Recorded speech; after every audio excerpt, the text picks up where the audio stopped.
করি আপনি চায়ের দোকানে বসে যাবেন সকাল বেলায় একটা খাতার কলম নিয়ে, দেখবেন মসজিদ থেকে বড় বড় মুহাদ্দিস চায়ের দোকানে বসে থাকে ফতোয়া দেওয়ার লাগে। বহুত মানুষ আছে ফতোয়া দেয়, মনে হচ্ছে ওর থেকে জাননে বলার কেউ নাই।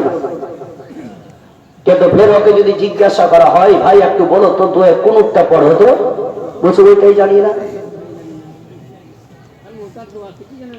আপনার যখন আগে দিকে বাড়ুন, আপনার এই গ্রামে যদি একটা লোক মারা যায়, মসজিদের ইমাম সাহেব ইলান করে দেয় অমুকের বাপ ইন্তেকাল করেছে, জোহরের নামাজের পরে পরে তার জানাজা হবে। আমাদের প্রত্যেকটা ছেলে মেয়ের কর্তব্য যে একটা সামান্য ছোট্ট দোয়া পড়া। সেই দোয়াটা হচ্ছে কি, ইন্না লিল্লাহি ওয়া ইন্না ইলাইহি রাজিউন। এই দোয়াটা মনে হয় 100% থেকে 20% লোক জানে, 80% লোক এখনো জানে না। কোন নামাজির কাছে গিয়ে, কোন ইমামের কাছে গিয়ে এই দোয়াগুলা জিজ্ঞাসা করে না। মুসলমান এখনো বহুত আমরা নিচে পড়ে আছি। তবে কিছু জেনে যে মনে করবে আমি খুব জেনেছি তা নয়। আমি বলেছি আপনাদের সম্মুখে ছোট্ট ছোট্ট করে দুটো আয়াত, এই দুটো আয়াতকে কেন্দ্র করে আমি জীবনে কাহিনী বলে আমি কি সমাপ্তি করব। তবে ভাবছি যিনারা আমাকে নিয়ে এসেছেন আমার বন্ধুবর যারা জালসার কমিটি, ওনারাও বলেছেন হুজুর ইমাম হোসেনের কিছু জীবনী বলবেন, ইনশাআল্লাহ তাও আপনাদেরকে শোনাবো। তবে একটাই যিনি জেনে রাখবেন যে আজ আমরা যদি প্রত্যেকটা মানুষ আখিরাতকে চিন্তা করি, জাহান্নামের আগুনকে স্মরণ করি, 3.5 হাত কবরকে যদি আমরা ইয়াদ করি, তো প্রত্যেকটা মানুষ আমরা বহুত পরিবর্তন হয়ে যাব। তবে আজ আমরা কবরকে আমরা স্মরণ করছি না। আর যিনি হচ্ছেন বিশ্বের নবী, কুল কায়নাতের নবী জনাবে মুহাম্মদ রাসূলুল্লাহ সাল্লাল্লাহু তাআলা আলাইহি ওয়াসাল্লামের বিবি, যার নাম হচ্ছে হযরতে খাদিজা রাদিয়াল্লাহু তাআলা আনহা, ঘরে বসে বসে কাঁদতেছিলেন। বিশ্বের নবী একদিন হযরতে খাদিজার বাড়িতে গেলেন, দরজাটা আওয়াজ দিলেন তো খাদিজা দরজা খুলে দিলেন। বিশ্বের নবী তাকাচ্ছেন তো খাদিজার চোখ দিয়ে পানি পড়তে আছে। ওই সমাজে আল্লাহর নবী দুজাহানি রাজা জনাবে মুহাম্মদ রাসূলুল্লাহ সাল্লাল্লাহু তাআলা আলাইহি ওয়াসাল্লাম বললেন, ওগো খাদিজা বলো বলো, তুমি বাড়ির ভিতরে এভাবে কেন কান্না করো? তোমার দুই চোখ দিয়ে কেন পানি পড়ে যায়? কারণটা কি একটু বলো না কেন? হযরতে খাদিজা বলেন, ইয়া রাসূলুল্লাহ, ইয়া হাবিবাল্লাহ, নবী গো, ওগো আমার স্বামী মাতার মনে মানের দ্বারা যখন আমার একটি কথা মনে পড়ে যায়, তখনই আমার কলেজা কানা চোর চোর হয়ে যায়। বিশ্বের নবী বললেন, খাদিজা তবে একটু চোখের পানিটা বন্ধ করো, তবে কেন কান্না করো, কি কারণে একবার খুলে বলো। এমন কোন কথা মনে পড়লো খাদিজা তোমার দুই চোখ দিয়ে পানি পড়ে যায় বলো? তবে ইয়া রাসূলুল্লাহ, এই পৃথিবীর দুনিয়ার দিকে লক্ষ্য করে আমি সামান্য একটা কবরকে যখন স্মরণ করি, তখনই আমার দুই চোখ দিয়ে পানি পড়ে যায়। ইয়া রাসূলুল্লাহ, এই পৃথিবীতে আমার কত বান্ধবী রয়েছে, কত আমার সঙ্গী সাথী রয়েছে, আমার আত্মীয় স্বজনেরা রয়েছে। ইয়া রাসূলুল্লাহ, যেদিনকে আমার ইন্তেকাল হয়ে যাবে, সেই দিনকে আমাকে ওই 3.5 হাত কবরে যখন দেখে চলে আসবে, এই কবরে আমার কোনো বান্ধবী যাবে না, কোনো আমার সঙ্গী সাথী যাবে না। ইয়া রাসূলুল্লাহ, এই কবরকে যখন মনে পড়ে, তখনই আমার দুই চোখ দিয়ে পানি পড়ে। জোরে হবে না? সুবহানাল্লাহ। ওই জন্য বলেছিলাম না, কথা না বুঝলেই না শুনলে আমরা সুবহানাল্লাহ কি বলবো। বাপজি ভাইরা আমার, যিনি বিশ্বের নবীর বিবি খাদিজা যদি কবরকে স্মরণ করে কাঁদতে পারেন, তাহলে আপনি আর আমি কি একবার ভেবে দেখুন, আমরা কত মানুষকে কবর দিয়ে চলে আসলাম, একাই ফেলে চলে এসেছি কি? আজ আপনাকে আমারও যেদিন বাড়ি আসবে, সেই দিন এই অবস্থাটাই হবে।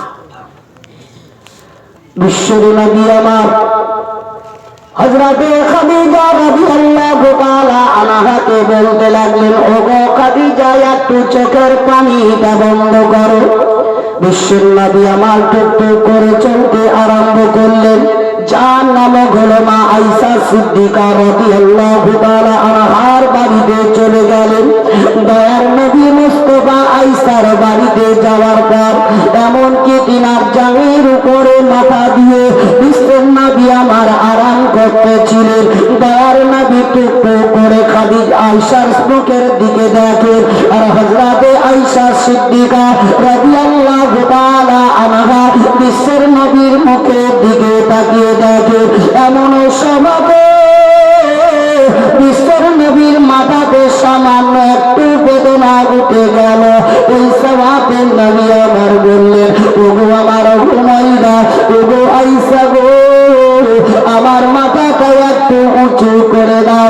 আয়েশা সিদ্দিকা বিশ্বের নবী মাথা যেমনি উঁচু করে দিলে, নবী আমার বললেন, ওগো আমার হুমায়রা, একটু মসজিদে নবীর দিককার পর্দাটা ঘটাও।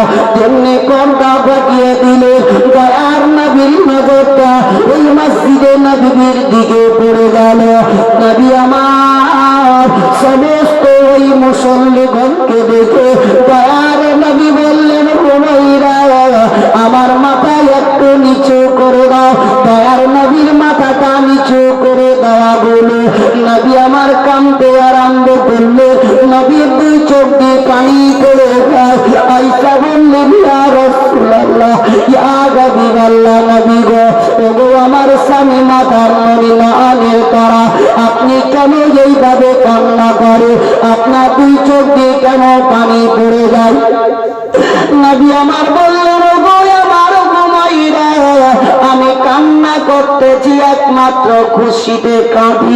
আয়েশা বললেন, ইয়া রাসূলুল্লাহ, মানুষ কোনদিন খুশিতে কাঁদে না। দুঃখের কথা যখন মনে পড়ে যায় তখনই তার দুই চোখ দিয়ে পানি পড়ে।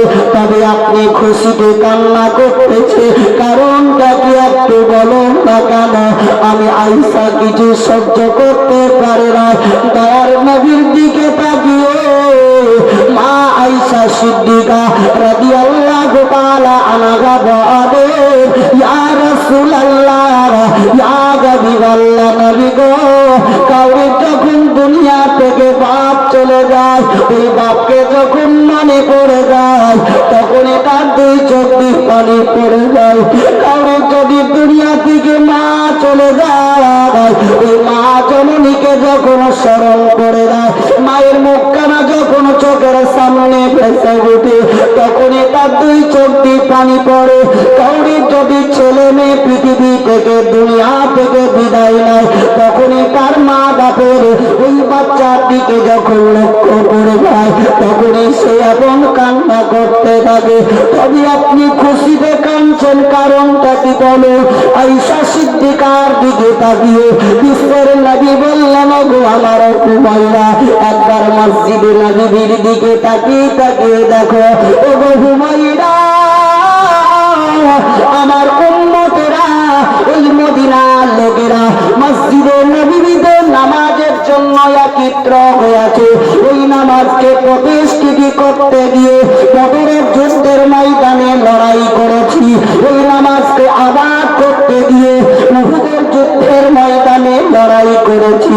ওগো আয়েশা গো, ওই নামাজটাকে প্রতিষ্ঠিত করতে গিয়ে ইহুদি নাসারারা আমার শরীরের প্রতি অত্যাচার করেছে, আমার শরীরে দড়ি বেঁধে তারা টানাটানি করেছে। ওগো আয়েশা গো, আমি ওই নামাজকে দেখে, ওই লোকদেরকে দেখে আমার একটি কথা মনে পড়ে গেল, এই পৃথিবীর দুনিয়া ধ্বংস হওয়ার আগে পর্যন্ত আমার উম্মতীরা এই নামাজটা আদায় করতে থাকবে, তার খুশিতে আমি কান্না করি। সুবহানাল্লাহ, সুবহানাল্লাহ। বলছে আয়েশা, এই নামাজীদেরকে দেখে আমার ওই কথাটাই মনে পড়ে গেল, কিয়ামত হওয়ার আগে পর্যন্ত আমার উম্মতীরা এই নামাজটা আবাদ করবে, পড়তেই থাকবে, তার খুশিটা আমি কাঁদছি। জোরে বলো সুবহানাল্লাহ। যে নামাজকে আমরা অবহেলা করে আমরা ছেড়ে দিই, আর সৌন্দর্য মসজিদ তৈরি করে মুয়াজ্জিন ডাক দেয়, কিন্তু সেইটাকে আজকে আমরা সাড়া দিতে যাই না। নবী বহুত কষ্ট করে সেই নামাজের জন্য। যদি তাদের জীবনের কাহিনী আমরা যদি শুনে বাস্তব যদি ভিতরে আমাদের সেই ভালোবাসাটুকু থাকে, তো আমাদের চোখ দিয়ে পানি চলে আসে। তো শায়রে বলেন, নবী তোমার নাম শুনিয়া পাগল মোরা হইলাম গো, নবী একেবারে তুমি আইছো গো, নবী একেবারে তুমি আইছো গো, সপনেতে দিও গো দেখা, দেখিব নয়নে ভরে গো, নবী একেবারে তুমি আইছো গো, নবী একেবারে তুমি আইছো গো, জীবন তারে সেই পাগ দিতাম নবী তোমার চরণে, আমি চমকে তাম কদমে, নবী চমকে তাম কদমে, নবী তোমার নাম শুনিয়া পাগল মোরা হইলাম গো, নবী একেবারে তুমি আইছো গো, নবী একেবারে তুমি আইছো গো, তোমার প্রেমে পাগল হইয়া ঘর বাড়ি সব ছাড়লাম গো, নবী তোমায় পাইবার আশাই গো, নবী তোমায় পাইবার আশাই গো, আল্লাহুম্মা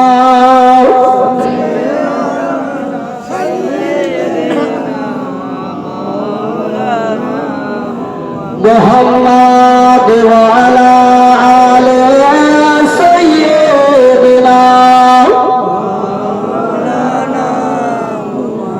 সাল্লাল্লাহু তাআলা আলাইহি ওয়াসাল্লাম। ও বাবা জীবনের আমার, ভাইরা মা বোনেরা আমার, বিশ্বের নবী মা আয়েশা সিদ্দিকা রাদিয়াল্লাহু তাআলা আনহার ঘরের মধ্যে বসে আছেন। এমন সমান শয়ন হযরতে জিবরিল আমিন বিশ্বের নবীর কাছে আসলেন, বললেন, ইয়া রাসূলুল্লাহ, ইয়া হাবিবাল্লাহ, নবী গো, আপনার নিকটে এমন একজন ব্যক্তি এসেছে, যতক্ষণ পর্যন্ত আপনি ইজাজাত না দিবেন ততক্ষণ পর্যন্ত আপনার নিকটে প্রবেশ করবে না। বলছে জিবরিল কে বলছেন, ওগো জিবরিল, তবে সে কে? বলে, ইয়া রাসূলুল্লাহ, আজ পর্যন্ত কোন মানুষের কাছে যে গেছে তো আজ পর্যন্ত কারোর কাছে ইজাজত চাইনি, যার নাম হচ্ছে হযরতে ইসরাইল আলাইহিস সালাম। আপনি যতক্ষণ পর্যন্ত ইজাজত না দিবেন, কোরআন বলছে কুল্লু নাফসিন যায়িকাতুল মউত, প্রত্যেকটি নফসকে মউতের স্বাদ চাখতে হবে। সেই বিশ্বের নবী আমার বলছেন, ও জিবরিল, আমি যদি তাকে ওয়াপাস করে দিই সে ওয়াপাস যাবে না? যাবে না। হযরতে জিবরিল আমিন বললেন, ইয়া রাসূলুল্লাহ, ইয়া হাবিবাল্লাহ, নবী গো, আল্লাহ রাব্বুল ইজ্জত এটাও আপনার কাছ থেকে হুকুম চেয়েছে, আপনি যদি পৃথিবীতে দুনিয়াতে থাকতে চান তো আপনি থাকুন, আর যদি যেতে চান তো পৃথিবী থেকে যেতে পারেন। নবী বলছেন, যাও ইসরাইলকে আমার নিকটে পাঠিয়ে দাও। হযরতে ইসরাইল আলাইহিস সালাম বিশ্বের নবীর কাছে যখন প্রবেশ করলেন ভিতরে, আল্লাহর নবী বললেন, ওগো ইসরাইল, আর দেরি করো না, অতি তাড়াতাড়ি তুমি আমার রূহটাকে কবজ করে দাও। বিশ্বের নবী যেমনি কথাটি বললেন, হযরতে ইসরাইল হাতখানা নবী মুস্তাফার সিনাতে রাখলেন। বিশ্বের নবী বলতে লাগলেন, ও ইসরাইল, তোমার হাতের ওজন এত ভারী, এত ভারী, এত ওজনদার তোমার হাতটা, তুমি যখন আমার সিনার উপরে হাত কানা দিয়ে দিলে, তোমার হচ্ছে কি উহুদ পাহাড়টা আমার সিনার উপরে পড়ে গেল। তবে ইসরাইল, আমার উম্মতের যখন জান কবজ করবে তারা এত ভার সহ্য করতে পারবে না। হযরতে ইসরাইল বললেন, ইয়া রাসূলুল্লাহ, ইয়া হাবিবাল্লাহ, নবী গো, যারা পৃথিবী দুনিয়াতে পরহেজগার মুত্তাকি হবে, যারা 5 ওয়াক্তের নামাজি হবে, যারা ঈমানদার হবে, ইয়া রাসূলুল্লাহ, তাদের রূহটাকে আমি ওইভাবে কবজ করব যেমন ছোট ছোট বাচ্চারা মায়ের স্তনে মুখ লাগিয়ে দুধ পান করতে করতে ঘুমিয়ে যায়, মা কিছুই বুঝতে পারে না।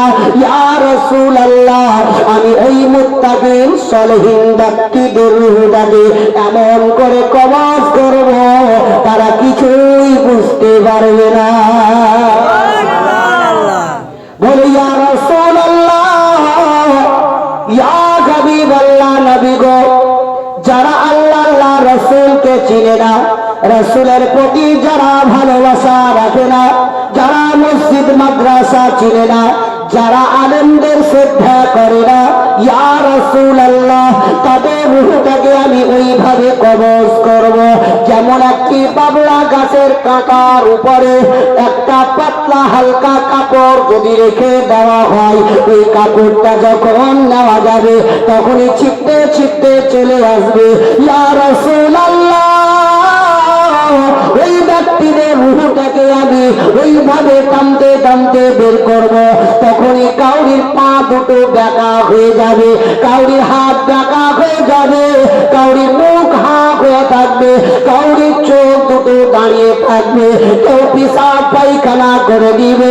ইয়া রাসূলুল্লাহ, তখন সেই ব্যক্তি বুঝতে পারবে পৃথিবী দুনিয়াতে এসব কর্ম না করার কি অতি ফরজ কেবলা। ইয়া রাসূলুল্লাহ, তাদের রূহটাকে আমি ওইভাবে কবজ করবে। তাই আমি প্রত্যেকটি বাপজি ভাইদের মা বোনদেরকে বলবো, জোরহাট করে অনুরোধ করে একটু পরিবর্তন হন। জালসা মিলাদ আমরা ঘুরি ঘুরি বহুত শুনছি, কিন্তু আমরা পরিবর্তনটা কোথায় হচ্ছে বলো? আজ পড়েছি আপনাদের সম্মুখের নিকটে ছোট্ট ছোট্ট করে মুহাম্মদ রাসূলুল্লাহ সাল্লাল্লাহু আলাইহি সাল্লাম, আর দ্বিতীয় আয়াত পড়েছি ওয়া আম্মাস সাইলা ফালা তানহার। আল্লাহ রাব্বুল ইজ্জত বলছেন, তোমার নিকটে যদি কোনো সাইল আসে তারে কখনো খালি ফিরাবে না। আমরা যদি প্রত্যেকটা মানুষ আল্লাহর দরবারে দুই হস্ত তুলে যদি সাইল ভিখারি হয়ে যদি হাত তুলে দোয়া করি, তো আল্লাহ কখনো আমাদেরকে ফিরাবে না। কিন্তু আমরা ভিখারি হওয়ার মতো আমরা হাত তুলে দোয়া করতে পারি না।